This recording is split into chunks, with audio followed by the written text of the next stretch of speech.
Olá, boa tarde, tudo bem? Eu vou falar mais uma vez aqui sobre o DSM-5 revisado, o DSM-5-TR e o que muda para o diagnóstico do transtorno do espectro autista. Teve alguma alteração? Não teve? Então vou falar sobre tudo o que mudou no DSM-5, tá?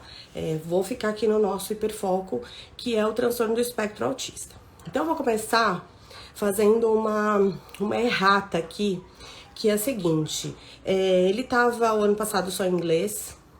Esse ano, eu recebi a informação que já tinha saído em português. Ele tava primeiro em pré-venda, né? Então, as 2.000 primeiras pessoas que receberam os adesivos bonitinhos para fazer uma espécie de organização aqui no DSM.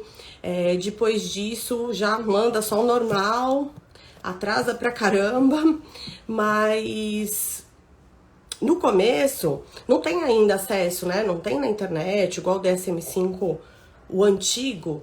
Você consegue, você acha em PDF, você acha aí, né? De outras formas. Esse não.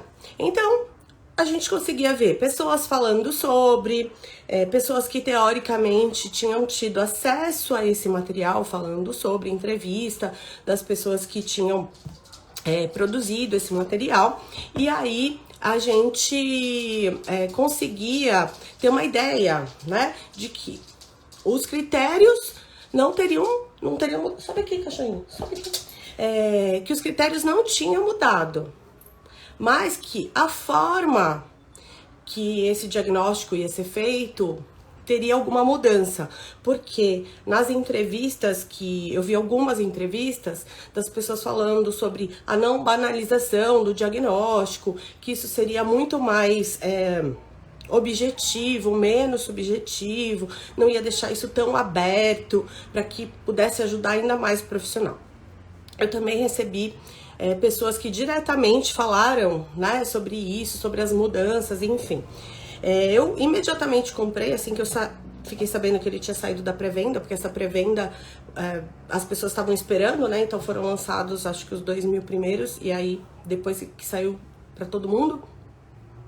E eu fiquei aqui na expectativa de ter, eu não sei se vocês sabem, mas aqui no DSM tem aqui nos capítulos finais algumas instruções ou algumas formas, vamos dizer assim, que você pode utilizar o próprio DSM. Mas isso, em geral, não se refere ao transtorno do espectro autista. Se refere a depressões, a ansiedade, enfim. Tem uma forma de utilizar. É como se fosse um instrumento para utilizar, né? Para fazer a entrevista ou para fazer as perguntas. E eu tava aí com a expectativa de que a mudança fosse essa, porque no material que eu vi, não tinha nenhuma vírgula de mudança nos critérios. Até falei para as alunas da certificação do SAPTEA, né, do Sistema de Avaliação Padronizada do TEA, escrevi lá para as alunas até algumas que me avisaram que estava já disponível à venda, já tinha saído da pré-venda. Eu falei, olha, critérios não vão mudar, os critérios são os mesmos, então não vai haver alteração nas aulas sobre a fundamentação teórica sobre os critérios diagnósticos. Agora, sobre a forma, diante do que a comunidade científica está falando, né, as pessoas que produziram esse material, alguns profissionais falando aí no YouTube, enfim, no Instagram também, que ia ser mais objetivo, que queria barrar muitos diagnósticos incorretos, eu imaginei que ia ter aqui ao final algum tipo de instruções ou algum direcionamento maior para o profissional. Para minha surpresa, né, demorou um tempão para chegar, chegou ontem. Tem uma mudança na parte dos critérios, que não muda critérios, tá? Mas eu peguei o DSM-5 antigo e peguei o DSM-5-TR e fui verificando aqui nas questões do diagnóstico, linha por linha, o que mudou, se é que mudou alguma coisa, né? Deixa eu achar aqui pra vocês, que eu vou dizer pra vocês exatamente a única palavrinha que mudou e que efetivamente é só uma questão de interpretação, porque pra mim não mudou nada. Quando vocês encontram aqui no DSM-5, o transtorno do espectro autista, ele vai para a parte dos critérios diagnósticos, né? Então tem lá o critério A e o critério B, depois tem C, D, E. No critério A, a gente tem os critérios de comunicação social e interação social. No critério B, o padrão de comportamento restrito e estereotipado, enfim. Nós já sabemos, né? Já falei aqui em inúmeras aulas, quem é aluna também sabe disso, que no critério A, nós temos 3 itens ali. E que os 3 itens precisam estar em prejuízo para que a gente possa dizer que a comunicação, que o critério A está alterado, os 3 precisam estar em prejuízo.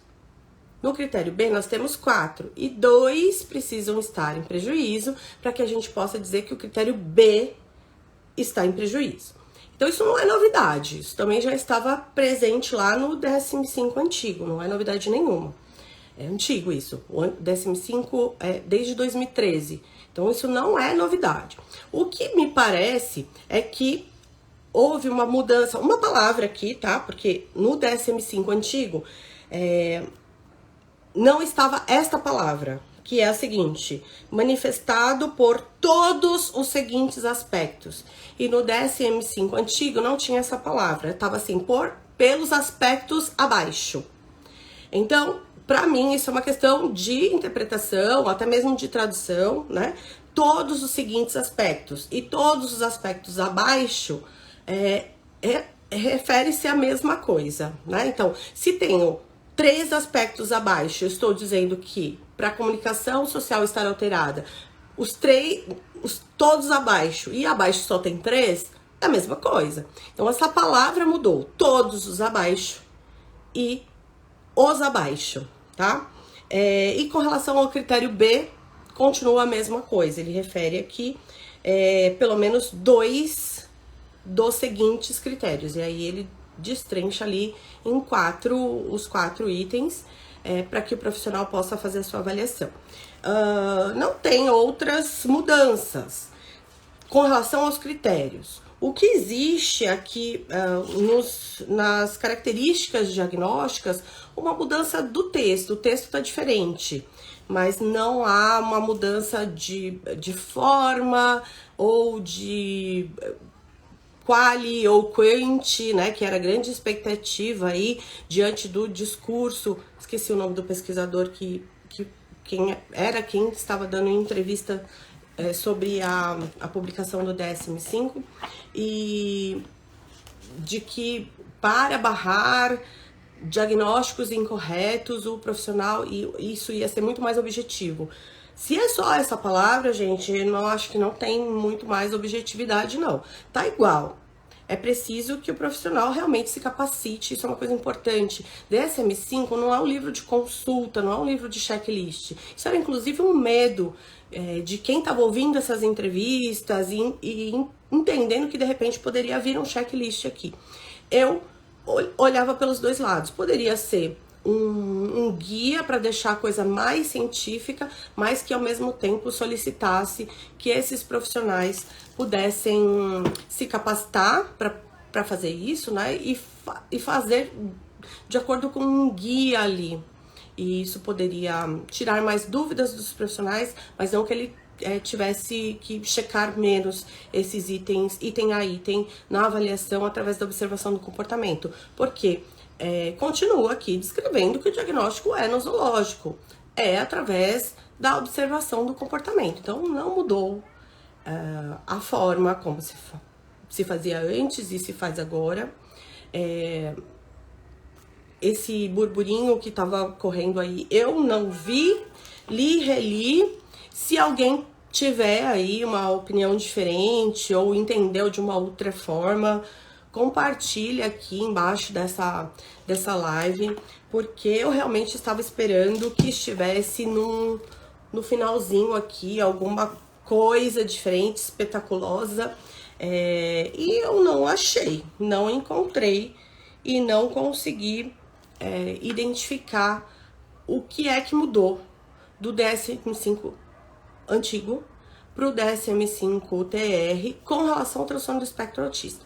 Deixando claro que tem muita coisa que não mudou aqui, né? Então, houve inclusão de algumas questões, como, por exemplo, com relação ao luto complicado, né? O luto que perdura, algumas questões com relação a racismo, gênero, e outras, ideação suicida, parece que tem alguma questão também. Eu não sei exatamente se é mudança, se é inclusão, se é alteração, enfim.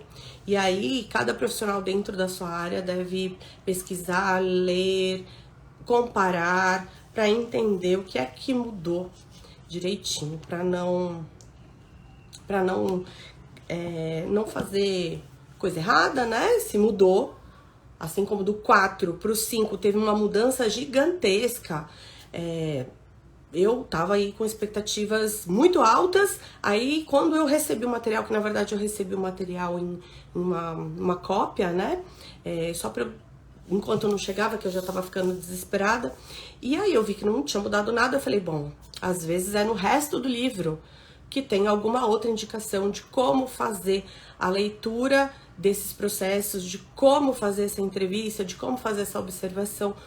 Vai ver que o DSM-5 agora te dá esse tipo de direcionamento também para os transtornos do neurodesenvolvimento, mas não foi o caso.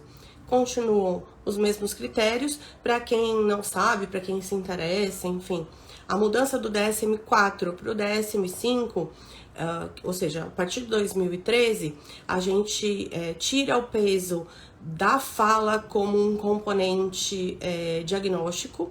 Então, o que isso quer dizer? Que atraso de fala não é mais uma alteração de critério. Então, uma criança pode falar ou não falar, mas isso não é mais um critério diagnóstico. A gente tinha uma tríade de sintomas ali, antes do DSM-5 em 2013. E essas alterações em conjunto fechavam ali o diagnóstico. Que a gente ainda não falava em transtorno do espectro autista. A gente falava em autismo infantil, falava na mesma categoria ali. A gente tinha síndrome de Rett, a gente tinha Asperger ou Asperger, enfim. E aí isso ia diferindo. Se a criança tinha deficiência intelectual ou não, se tinha alterações no desenvolvimento da linguagem ou não. E depois do DSM-5, isso passou para apenas 2 critérios, que é o critério da comunicação social e o critério relacionado ao padrão de comportamentos repetitivos e estereotipados. Esses 2 critérios são a base do transtorno do espectro autista. A gente não pensa em transtorno do espectro autista se não tiver alterações da comunicação social. Comunicação social junto com interação. Então, eles foram agrupados. Comunicação e interação social foi agrupado em um único critério. Comunicação social, que poderia ser resumidamente ou reduzido grosseiramente em comunicação para fins de interação social, que seria a comunicação social. E os comportamentos comunicativos, os comportamentos repetitivos e estereotipados continuaram iguais, continuaram os mesmos. A gente também teve algumas alterações relacionadas aos níveis, relacionadas, mas, enfim, para o do DSM-4 para o DSM-5, o mais importante foi essa alteração de uma tríade para uma díade de sintomas, que tirou a deficiência intelectual e o atraso de linguagem, ou as alterações de linguagem de comunicação, como um especificador para o diagnóstico e deixou ele como condições comumente associadas. Então, a gente pode ter uma criança com autismo, com deficiência intelectual, com transtorno do desenvolvimento intelectual ou sem transtorno do desenvolvimento intelectual, com alterações na comunicação, atraso de fala ou sem atraso, né? Aquela criança que não tem alterações no desenvolvimento da linguagem. Então, essas são condições comumente associadas, foram retiradas dos critérios diagnósticos, porque são condições que não são a base do autismo. Se existem crianças com DI e sem DI, com alterações no desenvolvimento da linguagem e sem, isso não é um critério universal. Aquilo que é universal permaneceu. Alterações na comunicação social e o padrão de comportamentos repetitivos e estereotipados. Só para não deixar um buraco aqui na nossa conversa, dentro da comunicação social nós temos as alterações na reciprocidade, nós temos as alterações nos comportamentos comunicativos não verbais e nós temos as alterações no desenvolvimento, manutenção e entendimento das relações. Eram nesses critérios que havia aí a esperança ambivalente, né? Porque eu não sei se eu acho isso bom ou ruim. Eu precisava ver para eu pensar o que eu acho, o que eu ia achar disso, dessa mudança, né? Que isso estivesse mais explícito, determinado ali, a alteração na reciprocidade. O que? Quantos itens? O quanto que isso precisa estar presente para dizer que essa reciprocidade está alterada. Então essa era a expectativa aí da comunidade científica, de quem estuda autismo, de quem estava esperando essa revisão, diante das falas e das entrevistas e diante dessa promessa de diminuir diagnósticos incorretos.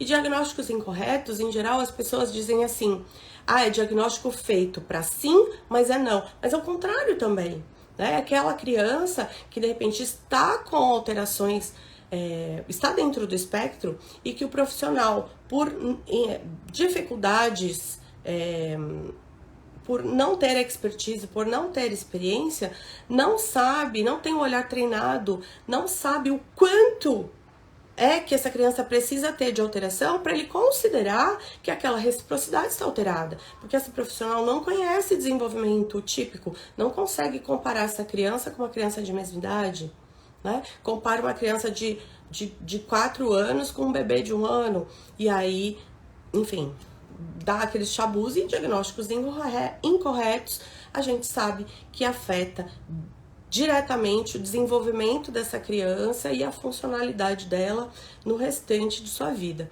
Então, no critério A, são esses critérios.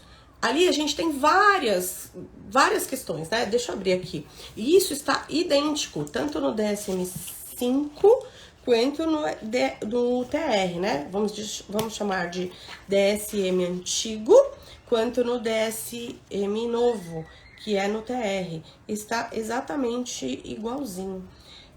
Por exemplo, em reciprocidade socioemocional, ele deixa aqui, anota inclusive, que os exemplos são ilustrativos e não exaustivos. Ou seja, igualzinho tá lá no DSM-5 antigo, e tem exatamente essa frase, que quer dizer o quê? O DSM-5 não é um checklist. O profissional precisa entender sobre desenvolvimento típico, precisa conhecer bastante sobre comportamento, sobre desenvolvimento, precisa fazer avaliação através da observação do comportamento, precisa checar múltiplos informantes em vários contextos, para que a gente possa verificar essa questão da reciprocidade de uma maneira adequada, né? E não simplesmente pegar um livro e olhar aqui, ok, abordagem social anormal. O que seria isso? É muito subjetivo. O que é uma abordagem social normal? O que é uma abordagem social normal? A primeira questão que a gente precisa pensar é em relação ao quê? Em relação a que idade? O que eu espero de uma criança de 1 ano, eu não espero para uma criança de 3. Eu não espero para uma criança de 5 e eu não espero para um adolescente de 15. E todos eles podem estar no espectro. O critério é o mesmo para uma criança de 1, de 3, de 5 e de 15. Mas o que é esperado para cada um é diferente, né? Então, o livro, o guia, ele não dá conta do que o profissional precisa, que é supervisão, orientação, expertise, trabalhar em equipe. Isso tudo só o profissional que vai poder fazer, nenhum livro vai dar isso a você. E se era essa a expectativa, né, dos profissionais, tinha muita gente teve gente que entrou em contato depois que viu essa entrevista, enfim, com a expectativa de revisão de diagnóstico, achando que realmente ia ter um checklist ali que ia marcar e que se de repente o filho ou a filha, enfim, não sei se era filho ou se era filha, ou se era paciente, acredito que era filhos, ele não estaria no espectro, porque essa revisão poderia aí, de repente, rever uma conduta que esses pais estavam ali em dúvida, ambivalentes em relação ao que a profissional avaliou. Então, a profissional avaliou que o item, deixa eu pegar um item aqui, o item de compartilhamento reduzido de interesse, que essa criança fazia um compartilhamento reduzido de interesse e os pais acreditavam que não, né? Enfim. E aí, se esse manual estivesse aí com esses critérios mais específicos, esse diagnóstico de repente poderia ser visto. E não estão mais específicos. A única alteração é com relação a todos os critérios abaixo, e no antigo estava todos os critérios abaixo, deixa eu ver aqui, todos os seguintes aspectos, e no antigo estava todos os abaixo, que, ao meu ver, não faz diferença nenhuma, porque o que ele está dizendo aqui é que precisa ter o 1, 2 e o 3, 3 de 3. Quem é minha aluna na certificação do SAPTE, quem assiste aqui as aulas, quem faz parte dos eventos que a gente faz gratuitos, tá cansado de me ouvir falar que no critério A a gente precisa de 3 de 3 e no critério B de 4 a gente precisa apenas de 2. Então, nesse quesito, não mudou, tá? Ainda não temos aqui no Brasil instrumentos diagnósticos. O diagnóstico é feito através da observação do comportamento. A gente tem alguns instrumentos diagnósticos, existe certificação internacional, enfim, padrão ouro internacionalmente, mas eles ainda não estão validados para serem utilizados aqui no Brasil. Então, por exemplo, psicólogos não podem utilizar esses instrumentos e não tem padronização para a nossa população, não tem tradução para o português, não está adaptado para a nossa língua. Tem até alguns que tem estudo ou que está em fase de tradução, mas aí depois, por exemplo, para o caso dos psicólogos, eles precisam, para ser um instrumento diagnóstico, eles precisam passar por um outro sistema, que é o sistema do Conselho Federal de Psicologia. Para ser um instrumento diagnóstico, tem que ter alguns critérios, tem que ter critério de... uma burocracia gigantesca. Tem teste que a gente paga 3, 4 mil reais pelo teste, dali 2, 3 anos a gente precisa comprar o teste de novo, porque as normas foram revistas, e enfim. Então, é bastante burocrático, tá certo? E é isso, gente, o DSM-5-TR está aí. Quando eu digo que não mudou nada com relação ao transtorno do espectro autista, eu não estou dizendo que vocês não devem adquirir o material, porque a gente que trabalha com avaliação precisa ter esses guias atualizados, né? Lembrando que a gente também utiliza esse guia para fazer a avaliação dos diagnósticos diferenciais. Então, aqui também está transtorno da comunicação social, mutismo seletivo,